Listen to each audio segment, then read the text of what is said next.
Alors maintenant, nous allons regarder le deuxième algorithme proposé pour trouver les stratégies optimales dans le cadre de la programmation dynamique. Donc je vous rappelle qu'on est toujours dans le cadre où les MDP possèdent un nombre fini et restreint d'états et où le modèle de l'environnement est parfaitement connu. Donc la méthode d'itération des valeurs, en fait, prend appui sur l'équation optimale de Bellman sur les valeurs d'état. Donc l'équation optimale de Bellman sur les valeurs d'état qu'on avait déjà vue, c'est celle-ci. Et l'idée, en fait, eh bien, c'est de créer une séquence convergente de cette fonction-là, exactement de la même manière que ce qui avait été fait pour la méthode d'évaluation des stratégies. Et du coup, en fait, on va venir créer une séquence, et du coup, chaque valeur d'état à k plus 1 va être fonction des valeurs d'état à l'instant t-1, donc ça va être fonction dvk. Et en fait, c'est juste une itération sur la fonction optimale de Bellman ici. Et en fait, on peut montrer que pour n'importe quelle valeur abstraite de V0, si on prend bien attention que la valeur d'état de l'état terminal est nulle, eh bien cette séquence de VK va converger vers la valeur optimale V étoile, donc vers la valeur optimale de la fonction des valeurs d'état. Et puis, du coup, quand on va mettre l'algorithme en pratique, eh bien, on va utiliser la même technique que celle qu'on avait utilisée pour l'évaluation des stratégies, à savoir que, comme théoriquement, en fait, on obtient la valeur optimale, la vraie valeur de V étoiles seulement à l'infini, on va mettre en place un petit seuil et on va regarder comment converge la série et quand elle a terminé quand le seuil devient très petit, eh bien, on arrêtera les itérations. Donc du coup, l'algorithme qui permet d'itérer les valeurs et qui nous permet d'estimer notre police pi étoile, c'est celui-ci. Donc on va commencer à paramétrer notre algorithme en définissant un petit seuil qui va nous déterminer la précision de l'estimation. C'est ce seuil qui sera utilisé pour terminer la convergence.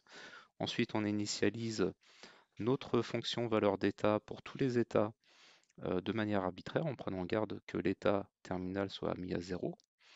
Donc typiquement, on pourra mettre tout à 0 éventuellement. Et puis on va répéter l'itération de cette fonction-là, de cette séquence-là.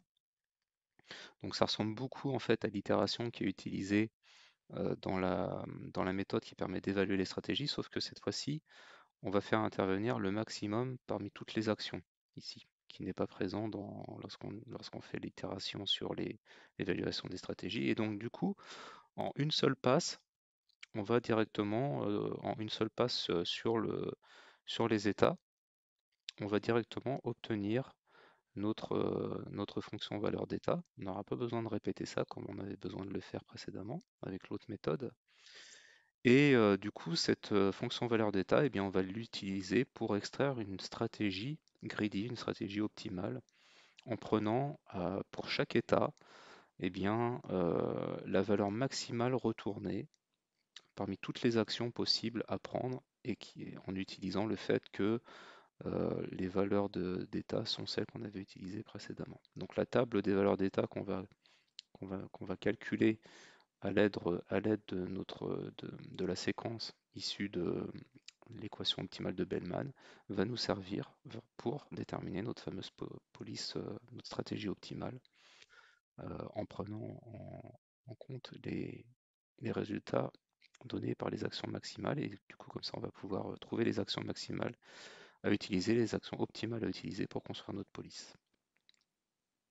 Et puis du coup, on peut être amené également à vouloir calculer les valeurs des actions.